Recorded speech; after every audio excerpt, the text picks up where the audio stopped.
faculty at the private school they were going to. The students who preferred and enrolled at a public, they were more likely to cite quality of major. Not a huge difference, but certainly significant. And also total cost and campus setting and environment were more of a factor for them in that final decision. And Mary, there were a few, based on the experience as you've described it of your institution this year, there were a few dimensions of the survey results that would counter or reflect differently on your experience. Any insights or advice you'd like to share on that topic?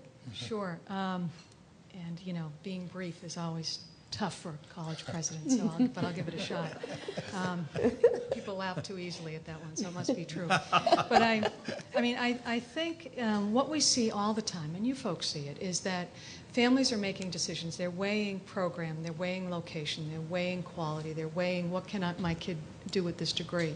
And then they look at the price point. People do shop. It's, Mark, it's what you were saying about that value piece and what am I going to get for the price. So in terms of this economic set of circumstances, for years in public higher ed, what we have seen is that same kind of decision-making has been in place all along.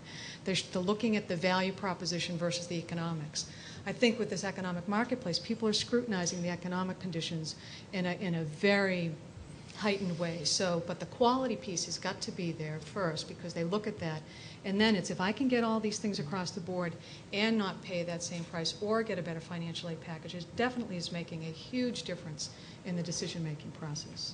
Sometimes I'm known as the numbers guy or the finance guy, so I can actually be brief. I don't know if I want to, but the point that Mark made before about people's increased sensitivity to the economics or the finances of going to college.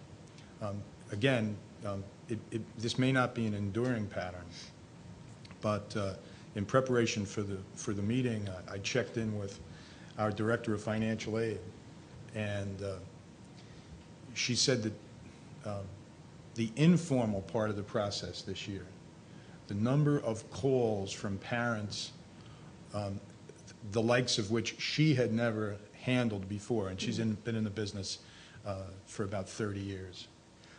People with very high incomes, totally bewildered why they weren't getting significant financial aid. Completely surprised that there wasn't a discount coming for them. The type of people she hadn't had to deal with before. So, we can all imagine what produces that.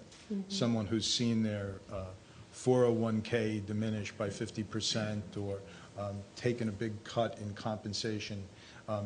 They're going to ask questions that weren't asked before.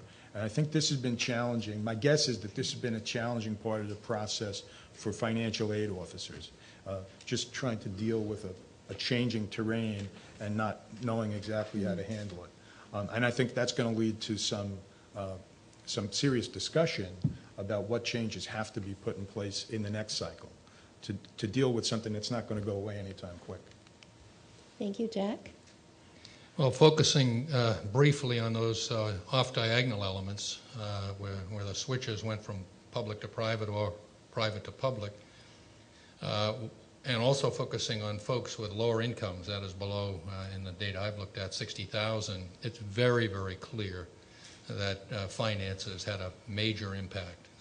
Those folks who, and following on what Mary and Jim have said, no question that people who are surprised by the lack of financial aid were more often likely to forego a first choice private and go public, but also lower income folks thinking that they were going to a public were very often seduced is the right word by strategic pricing, which for schools that had excess capacity would allow them to fill that capacity and actually gain, not lose, net revenue. Even though they lose net revenue per student, they gain overall net revenue.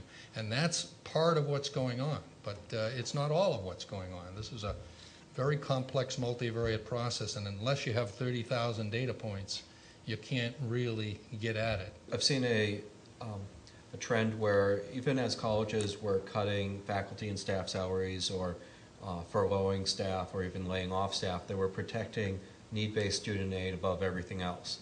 That was the last thing that they were cutting. And some colleges were even shifting money from merit aid to need-based aid in order to adjust to where the need was. There's also a trend in professional judgment, which I guess we'll discuss in a little bit, where colleges were focusing in on core financial aid values. So someone who had lost a job was much more likely to get an adjustment than someone whose 529 plan dropped by 40% last year. And this is partly because values of college savings plans don't have that much of an impact on need-based aid to start with, but it's also focusing on where the need was greatest.